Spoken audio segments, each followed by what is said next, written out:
Hello there, and welcome to Strength for Tomorrow Radio with me, Stuart Thompson. Glad to have you with us. It's been like a month or something since I last did one. It used to be every week. I think I still advertise it every week. I should really change that. But we're here. It's episode 78, I believe, and the title is "Are You Strong Enough?" What does it even mean? We're going to find out.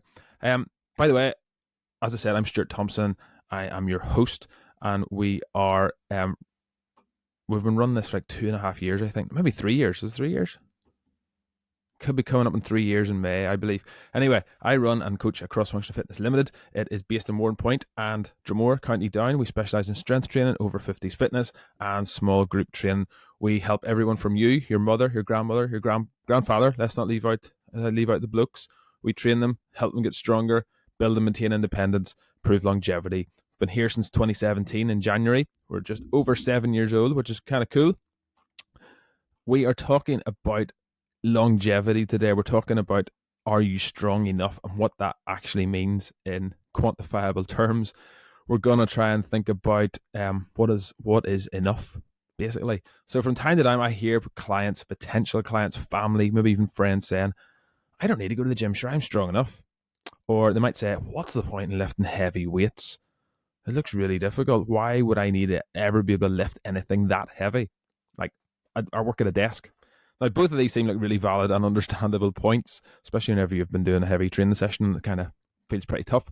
But at first, if you haven't thought about any of this, you might actually be tempted to agree with them. Go, actually, maybe I should back off my training. Maybe I have been going a wee bit crazy. Maybe I've been training too hard. You probably haven't, but I'm going to try and convince you why strength training is a worthwhile investment, and I'm going to try and demonstrate why strength is not only crucial to optimal health, but also normal human existence. As Mark Rippetoe of Starting Strength once said, humans are not physically normal in the absence of hard physical effort. I think that's a quote. I didn't actually look it up. I have kind of memorized that one, but it's more or less the gist of it. You get the spirit of it anyway, but really good quote. It's not just a nice phrase, it is true. In case you haven't noticed, the world is riddled with all sorts of diseases and illnesses born out of modern life and modern living, ease and convenience. And of course, we've had the old-fashioned diseases, the good old days, those ones that killed us, that killed mankind, and killed us prematurely, largely due to lack of sanitation, primitive medical knowledge, bleeding patients out, etc. But also just lack of basic hand washing skills, which we all learned in the last 4 years, how to wash your hands. Incredible stuff. What a time to be alive, 2024. But today we have lots of illnesses that are largely due to modern easy living, thanks to sedentariness. I think that's the word for it, but being sedentary, basically.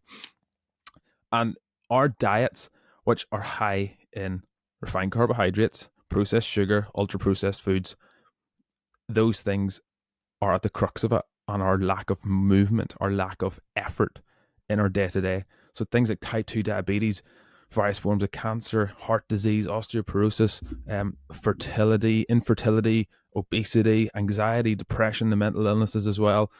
All of those are either caused by or exacerbated by our modern lifestyles. And I'm willing to discuss that with anybody because I think there's enough data on all of that to confirm it. But think about it for yourself as well. Whenever someone is prescribed medication for mental illness, have they tried exercise yet? Have they tried moving? Now, I don't want to argue your limitations, and I don't want anybody kind of fighting back going, but there's some cases where it's needed. Maybe there is, maybe there isn't. But I'm not here to diagnose anybody. I'm just saying we're not exercising very often or enough or intensely enough. Strength training and eating real food like adults rather than children can go a very long way to prevent and even reverse many of these afflictions, if not all of them that I've mentioned. And there's other ones too. That's just the tip of the iceberg. For example, more muscle mass has been linked to better outcomes for cancer patients. Get your head around that. If you've got more muscle mass, so whether that's in the process of retaining muscle when you're going through cancer treatment, or whether that is building muscle and trying to hold on to it while you're battling with cancer, whatever treatment options you go for or don't go for, having more muscle is in your corner. It's to your benefit. Muscle also enables our body to better deal with glucose and therefore reduces our chances of developing type 2 diabetes. Eating more protein, eating less sugar also helps prevent type 2 diabetes. Strength training also trains your heart, trains your veins, your arteries, capillaries. Obviously helps. There's obviously benefits there from a heart disease point of view, and there's significant data on that as well. Strength training loads the muscular skeletal system, building stronger and denser bones, preventing and even reversing osteoporosis in some cases. And then if we talk about anxiety and depression, they're known to be helped by exercise. The symptoms of anxiety and depression are known to be helped by exercise in general, and the process of getting stronger. Lots of people who have depression or who have anxiety have told me this. This isn't me just talking out of my hat from not having experience. The process of getting stronger can actually help focus someone so they can take back control of their life. They can figure out and they can actually see themselves getting stronger in this trajectory of building strength. And that's a really important thing if you're struggling with anxiety or with depression and that feeling of hopelessness. There's a really, really important carry on from that. As former Navy SEAL and CrossFit athlete, Josh Bridges says his little tagline is "weak legs equals weak minds." And that isn't, I'm not saying well, maybe I'm saying it. We all can suffer from a weak mind now and then, with telling ourselves we can't do it, giving ourselves poor feedback within our heads. But if you ever get under the bar and do some heavy squats, it has a funny way of putting life into perspective, whether you're at the top of the mountain having a great time in life or whether you're down in the valley and feeling really, really crappy. Get under the bar and suddenly it'll level out your perspective. It'll make you feel a little bit more leveled out. But that's a different show, probably for a different time. We go into more detail on those sort of things. But the link between all of these diseases we've talked about and our nutrition and training is obvious, but it's often ignored. If we just focus on trying to improve and tweak our diets even a little bit or a large amount, it would have an impact on all of those things, and it would help prevent us succumbing to many of those things. Now, I've said before about the human race is not adapted to the ease of modern living just yet. Our bodies tend to adapt to whatever stress or whatever stimulus we put upon them. So if you sit at a desk for 8 hours every day with your knees, your elbows, and your hips all stuck at 90 degrees, right? This angle at 90 degrees, what do you think is going to happen? What is that going to do to your joints? What is it going to do to your musculature? Is this adaptation going to be a positive one or a negative one? Will you have more aches or less aches? What do you think? Now, while you might argue that someone doesn't need to be able to squat 100 kg for their desk job, it's not going to help them maybe do their desk job any better. Maybe it will. It probably will. It'll clear their mind. But you can argue that point. I'll accept that point. But I'd say that you still need to be able to squat pretty heavy for your health, for your longevity. Otherwise, you could well be looking at things like knee replacements, hip replacements on down the line. I'm not saying everybody who's a desk job and doesn't train strength gets those things. That's not what I'm saying. I'm saying if it runs in your family, if you have a brother, sister, auntie, uncle, grandparent who has had a hip replacement or a knee replacement, there's a fair chance that it's coming your way for one reason or another. Now, movement and muscle strength help to counteract the implications of sedentary modern living. That's the crux of my argument. Now, I'm not saying that everybody should want to be a powerlifter. I'm not saying everybody needs to be able to deadlift 300 kilos. I'm not saying that everyone or someone over 60 should be squatting 200 kilos. But what I am saying, and hear this very clearly, is that everyone over 60 will benefit from building their squat up gradually and incrementally with good form, persistence, practice, and perseverance and consistency. And the goal, I want to make this clear, the goal is the process, not an arbitrary number that you set for yourself. Some people get a big number in their head. Some people see somebody else across the gym or they see somebody online or they know somebody else their age that's doing whatever. But while it can be good to have a goal, I'd suggest that the goal should simply be to lift a little bit more than the last session without looking too far ahead, rushing things or feeling like, that you need to match or beat somebody else. I don't think that's a healthy goal in the long term if your goal is just to outdo somebody else. Now, friendly competition has its place, as we've seen in the Christmas liftoff in December. But the process, in my opinion, should be the main goal. To embrace and then to apply the process. A great goal to set is to simply hit your sessions two or three times a week. Just turn up, get your sessions done, lift a little bit more, do a little bit more than the last time. And very few of us know our genetic potential. Very few of us actually pursue it to the point where we find out where we lie from our genetics. Most people don't even ever explore their potential to any extent. While I don't expect you to push the limits of your genetic potential, I think it's a real shame that many of us don't even use even 5% of it. We never explore that. I have often toyed with the idea of developing a basic human performance scale where I think the average person at various ages should kind of fall into in terms of strength, endurance, fitness, if you want to generalize it. There are some scales out there. There's some like little scales that some people have developed, but unfortunately, most of them are absolutely absurd. They're ridiculous. They're largely developed by university PhDs who have never trained anybody, including themselves. No offense, if you have a PhD and you're listening to this, no offense, but if you have a PhD and you're involved in training theory or studies, you need to be training yourself, number one, and you also need to be training others for a significant period of time, in my opinion. Just my opinion. Otherwise, maybe a career change would be more productive. There, I said it. But being able to walk up a mountain or walk in for 5 miles without stopping, that's not a demonstration of being strong enough, I would say. It might be demonstrating endurance and stamina, which is great. It's important to have, but it's not even demonstrating a basic level of strength for an adult human.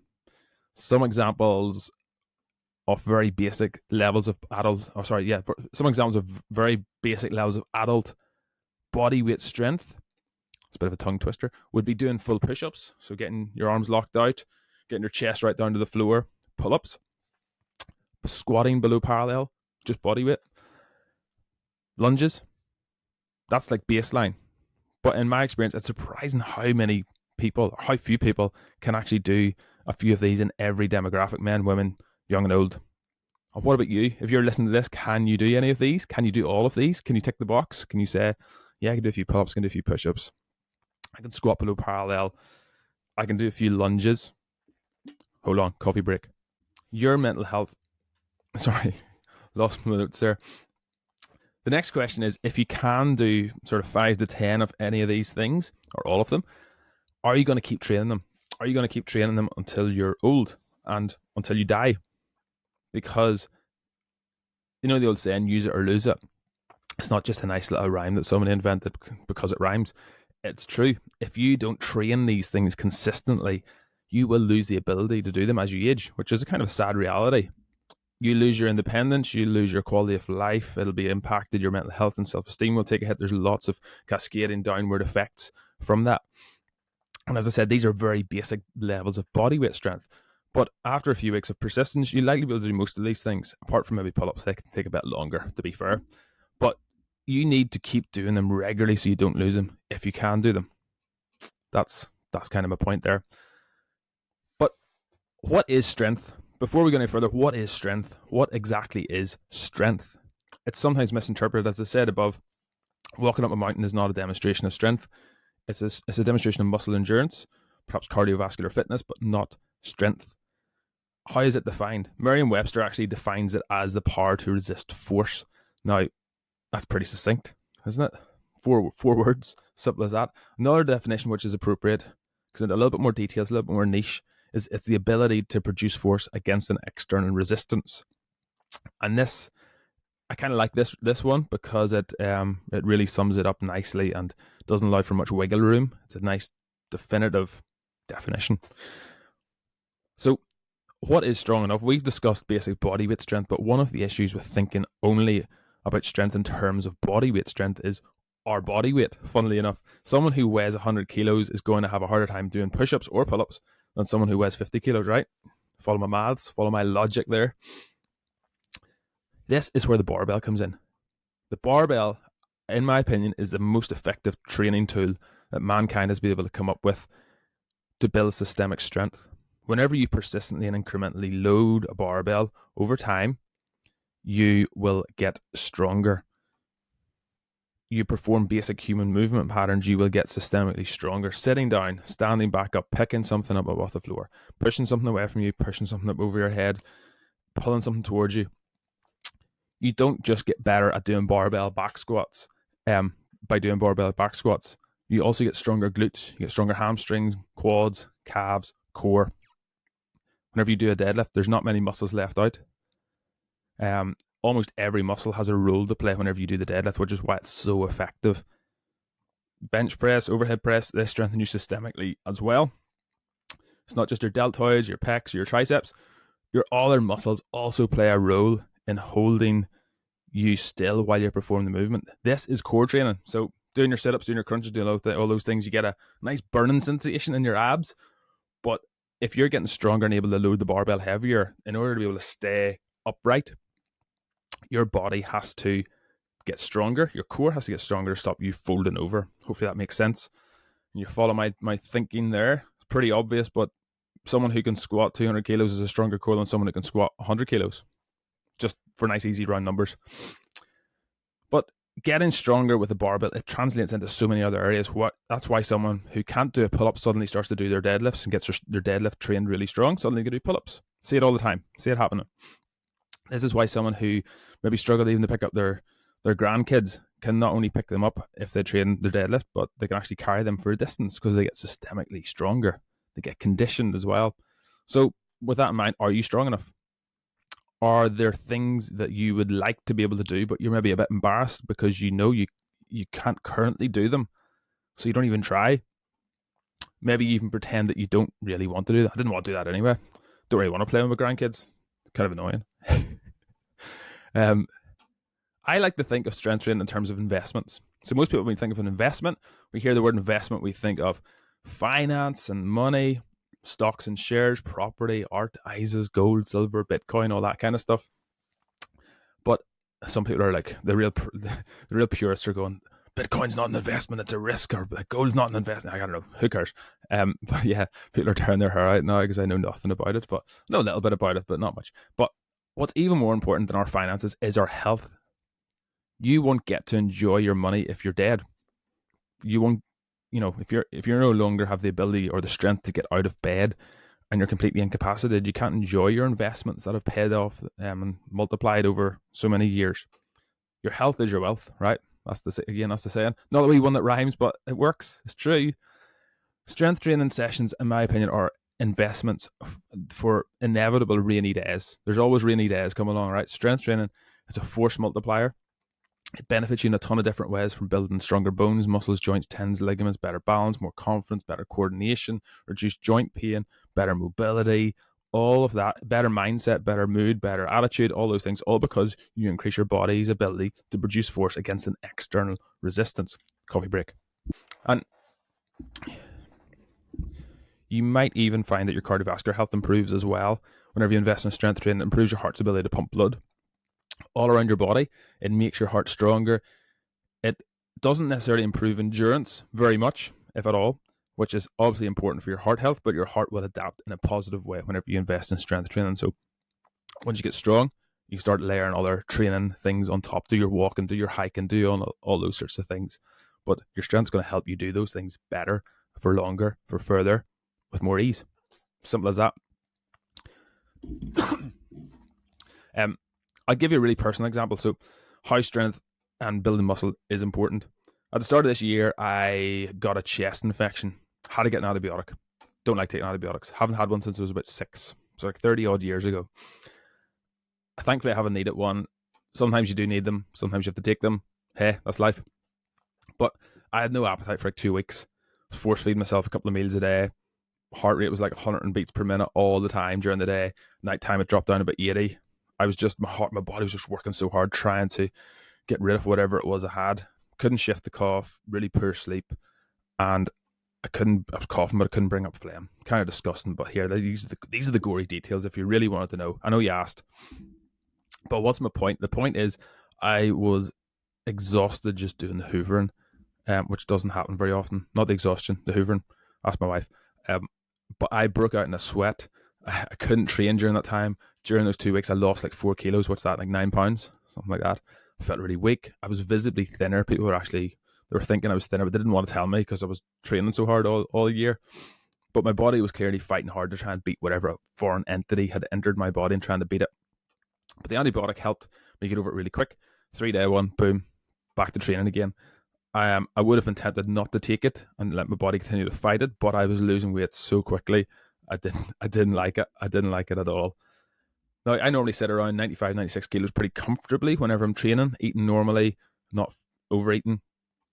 But sometimes, but maybe say I didn't train at all, I'd imagine I'd be a pudgy sort of 85 kilos, 80 to 85. I'd be much weaker because I'm not a genetic freak, funnily enough.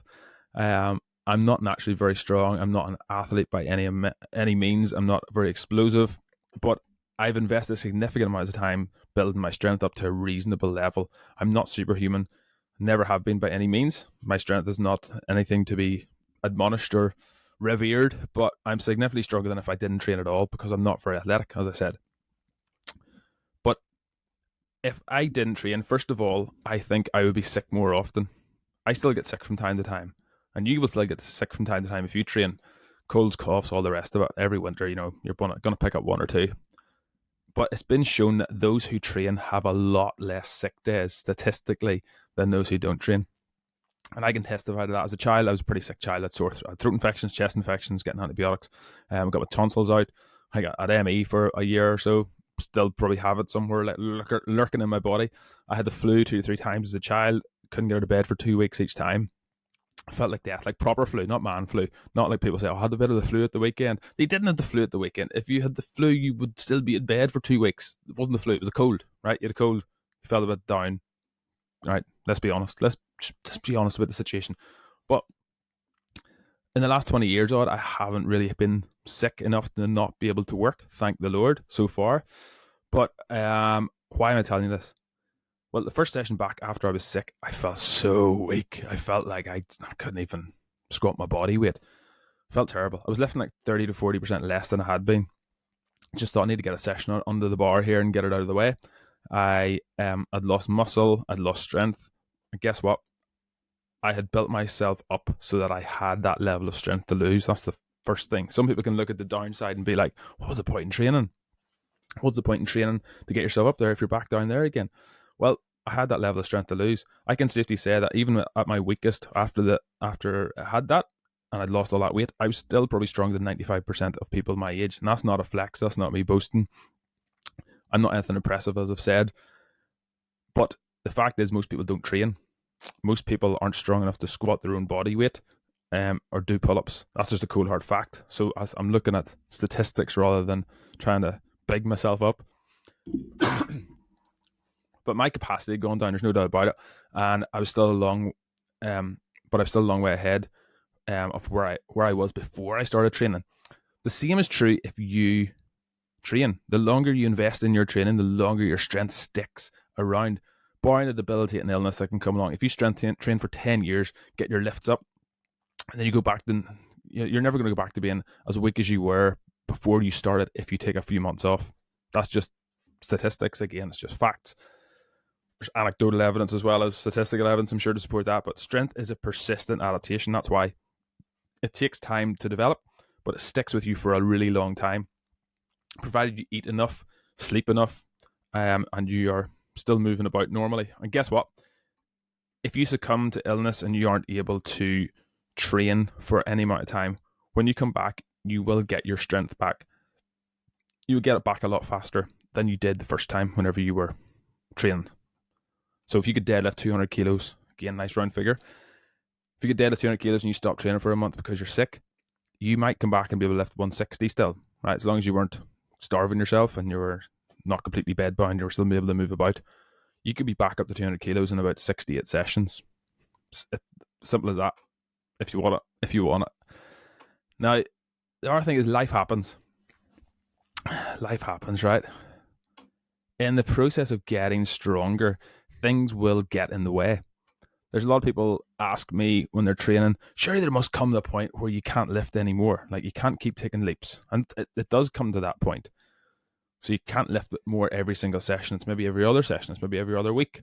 But in between that, life gets in the way, especially as we get older. Illnesses crop up, as we mentioned. Headaches crop up, social events, niggles, aches, pains, holidays, all these things come between us and our training. These can be a setback, or at least, at the very least, or they might stall your progress. So the question is, are you strong enough? I don't know the answer. I really don't know. I think you probably don't either. And the reason for that is I don't think you'll know the answer until life happens to you. Same goes for me. Life happens to all of us. Illness comes, sickness comes. There are things that will crop up in life that will dismantle our health and our strength to some extent, whether you train or whether you don't train. But personally, I don't want to take the risk that I'm not physically prepared for it whenever it comes my way. I want to be as physically prepared as possible, because chances are it will come my way unless I get, an accident happens, God forbid. But again, life happens. I want to look back and know that I've done all I can to prepare for it mentally and physically. What about you? That's kind of what I want to leave this segment with, okay? Now, next portion, we're going to look at a few little stories. So I'm going to try and share the screen here. I'm going to show off here. So hopefully you can see this study. So this study is on menshealth.com. The title of it is, it's from, 31st of January. So a couple of weeks ago. Static stretching could build muscle as much muscle as lifting weights, new study says. So if you're following the podcast around the time, I have a problem with lots of studies, because they're usually done really poorly. They're usually done for an insignificant amount of time, and they're usually done among really odd populations. So this study had 81 active participants with training experience. That, again, we don't know what that means. We don't know what that active participants with training experience means. First group was static stretching group. Second group was resistance training group. Third one was a control group, no exercise protocol. So the static stretching performed 50 minutes of of chest stretches, basically 4 days a week over 8 weeks. All they did was stretch. So the measurements included maximal isometric strength, muscle thickness via ultrasound imaging, shoulder range of motion. Surprisingly, results demonstrated significant increase in strength, muscle thickness, and flexibility for both the stretching and resistance training groups. Okay. They're saying 15 minutes of stretching a day. Now, you don't have to be a sports scientist to realize that strength training with a barbell especially is going to make you stronger, significantly stronger than stretching. Anybody with two eyes is going to be able to actually view that. I can see it every week happening. I'm not going to waste my clients' time getting them to stretch for 15 minutes every session to get their muscles bigger. Nope, it's not going to happen. I don't care what their imaging says. I don't care what their what was the other thing they said? Thickness, was it? Yeah, isometric strength. So isometric strength is basically holding still, right? Which, here's the thing, your isometric strength gets stronger if you were to do a bench press, right? And you hold the weight. It's just another one of those crazy studies that somebody's been funded to do, and I can't even believe it's a real job. I can't believe it. But this is life. This is what happens when you read Men's Health. I come across these, by the way, just randomly. I Google suggests stories for you. I think it does it just to annoy me. I'm starting to think that. It goes, oh, this one will annoy you. This one will be good material for you. But I'm not saying stretching isn't going to improve your strength to any extent. It's bound to do something. It's better than nothing. It is better than the group that did nothing, for sure. But yeah, that's that one out of the way. Let's see. I'll go to the next one. So, where is it? Pardon me. So here's the next one. This is from GB News. Don't cancel me. It's not the most popular.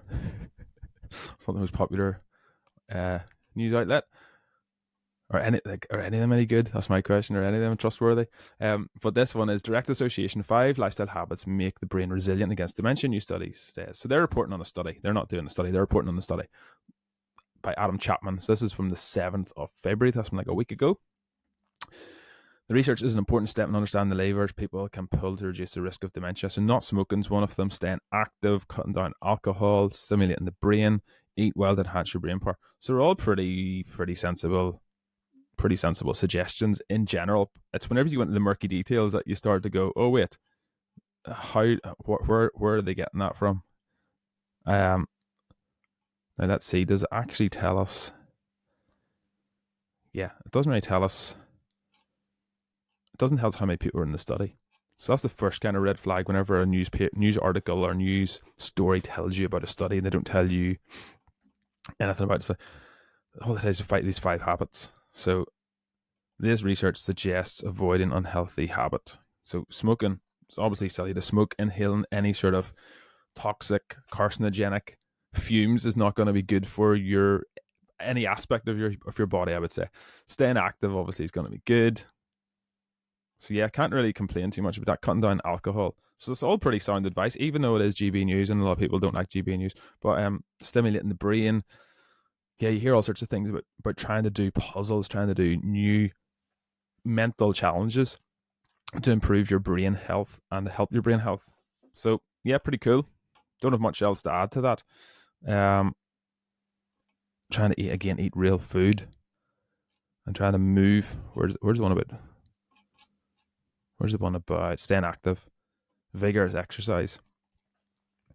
So vigorous exercise, there's at least 150 minutes of moderate intensity aerobic activity each week. Brisk walking, cycling, or dancing.